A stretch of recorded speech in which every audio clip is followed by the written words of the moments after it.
അപ്പോൾ അതേ 5 കിലോ ചെമ്മീനാണ് നമ്മൾ വാങ്ങിയിട്ടുണ്ടായിരുന്നത്. അപ്പോൾ അത് നന്നാക്കി വന്നിട്ട് അതിൻ്റെ തൊണ്ടൊക്കെ പോയിട്ട് ബാക്കിയുള്ള വെയിറ്റ് ഈ ചെമ്മീൻ ഉണ്ടാവുള്ളൂ.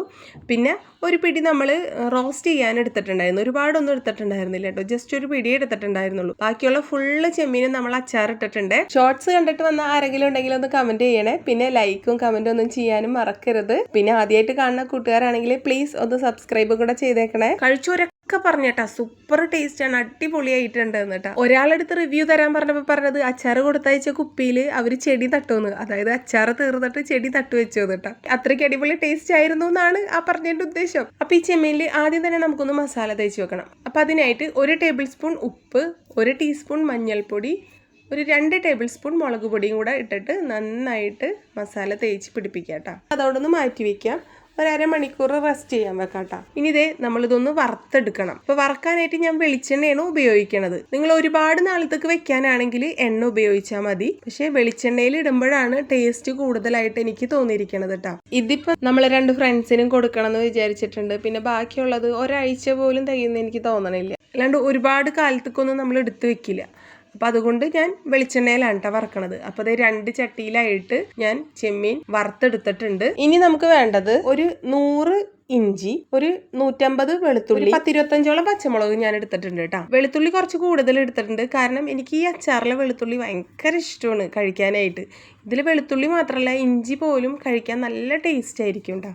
ചെമ്മീൻ വറുത്ത വെളിച്ചെണ്ണയിലേക്ക് തന്നെയാണ് ആ വെളുത്തുള്ളി ഞാൻ ഇട്ട് കൊടുക്കണത് കേട്ടോ.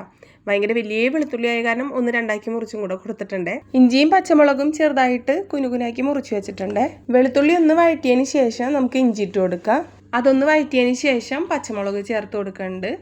അതും ഒന്ന് ഇളക്കിയതിന് ശേഷം ഒരു 2 കൈപ്പിടി നിറയെ വേപ്പില ചേർത്ത് കൊടുക്കുക. വേപ്പില ചേർത്ത് കൊടുക്കണതിന് ഒട്ടും പിശുക്ക് വിചാരിക്കണ്ട കേട്ടോ. വേപ്പില നന്നായിട്ട് ചേർക്കുമ്പോൾ നമ്മൾ അച്ചാറിന് നല്ലൊരു മണമായിരിക്കും. ഇതെല്ലാനും മീഡിയം ടു ലോ ഫ്ലെയിമിൽ ഇട്ടിട്ടൊന്ന് നന്നായി റോസ്റ്റ് ചെയ്തെടുക്കുക. ഇതിലെ വെള്ളമെല്ലാം പോയി നന്നായി മുരിഞ്ഞ് ഗോൾഡൻ ബ്രൗൺ ആയി വരുമ്പോൾ നമുക്ക് പൊടികൾ ചേർത്ത് കൊടുക്കണം. ഈ ടൈമിൽ ഞാൻ ഗ്യാസ് ഓഫ് ചെയ്യുന്നുണ്ട്, കാരണം എൻ്റെ സ്റ്റീൽ പാത്രം ആയത് കാരണം പെട്ടെന്ന് തന്നെ പൊടികൾ കരിഞ്ഞു പോകാൻ സാധ്യതയുണ്ട്. അപ്പോൾ അതുകൊണ്ടാണ് ഗ്യാസ് ഓഫ് ചെയ്തത്. ഇനി ഇതിലേക്ക് 2.5 ടേബിൾ സ്പൂൺ മുളക് പൊടി, 1/2 ടീസ്പൂൺ മഞ്ഞൾപ്പൊടി, 2 ടീസ്പൂൺ മല്ലിപ്പൊടി ഇതെല്ലാം ചേർത്തിട്ട് ഒന്ന് ഇളക്കി യോജിപ്പിച്ചതിന് ശേഷം നമുക്ക് ഗ്യാസ് ഓൺ ആക്കാം കേട്ടോ. ലോ ഫ്ലെയിമിൽ ഇടാൻ ശ്രദ്ധിക്കാം. ഇനി അതൊന്ന് നന്നായിട്ട് റോസ്റ്റ് ചെയ്തെടുക്കാം കേട്ടോ. പൊടികൾ റോസ്റ്റ് ചെയ്തതിന് ശേഷം നമ്മൾ വറുത്ത് വെച്ചിരിക്കുന്ന ചെമ്മീൻ ഇതിലേക്ക് ചേർത്ത് കൊടുക്കാം കേട്ടോ. മസാലയൊക്കെ എല്ലാ ഭാഗത്തും എത്തണം. അപ്പം അതിനായിട്ട് നന്നായിട്ടൊന്ന് ഇളക്കി യോജിപ്പിക്കാം. ഇനി ഈ നേരത്ത് ഉപ്പ് നോക്കിയിട്ട് പോരാത്ത ഉപ്പ് ചേർത്ത് കൊടുക്കണം, കാരണം നമ്മൾ ചെമ്മീൻ വറക്കണ നേരത്തല്ലേ ഉപ്പ് ചേർത്തത്.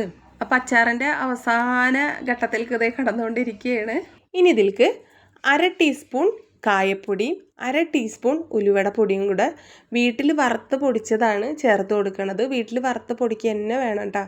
അതിന് നല്ല മണവും ഗുണമൊക്കെ കൂടുതലായിരിക്കും. അതും കൂടെ ചേർത്ത് എല്ലാനും ഒന്ന് നന്നായിട്ട് മിക്സ് ചെയ്തതിന് ശേഷം 1 കപ്പ് സൊർക്കയാണ് കേട്ടോ ഇതിലേക്ക് ഒഴിച്ചു കൊടുക്കണത്. ഈ തീയൊന്ന് മീഡിയത്തിലേക്ക് ആക്കി കൊടുക്കാം കേട്ടോ സൊർക്ക ഒഴിച്ചതിന് ശേഷം. എന്നിട്ട് അതിൽ കിടന്ന് ഒന്ന് തിളച്ച് എല്ലാനും കൂടി ഒന്ന് യോജിച്ച് ഈ ഒരു പാകമായി വരുമ്പോൾ നമുക്ക് ഗ്യാസ് ഓഫ് ചെയ്യാം. നമ്മൾ അച്ചാർ ഇവിടെ റെഡി ആയിട്ടുണ്ട്. അടിപൊളി ടേസ്റ്റ് ആണ്, ഭയങ്കര സിമ്പിളാണ്, ഒരുപാട് ബുദ്ധിമുട്ടുള്ളതൊന്നുമല്ല. എല്ലാവരും ഉണ്ടാക്കി നോക്കുക. ചെമ്മീൻ നന്നാക്കി എടുക്കേണ്ട ഒരു ബുദ്ധിമുട്ട് മാത്രമേ ഉള്ളൂ കേട്ടോ. പിന്നെ ആ ഇഞ്ചിയും വെളുത്തുള്ളിയൊക്കെ ഒന്ന് നന്നാക്കി അരിയത്ത് വെച്ചിട്ടുണ്ടെങ്കിൽ പെട്ടെന്ന് തന്നെ നമുക്കിത് ഉണ്ടാക്കിയെടുക്കാം കേട്ടോ. വീഡിയോ ഇഷ്ടമായിട്ടുണ്ടെങ്കിൽ ലൈക്ക് ചെയ്യാനും ഷെയർ ചെയ്യാനും ഒന്ന് ഹൈപ്പ് ചെയ്യാനും ഒന്നും മറക്കരുതേ.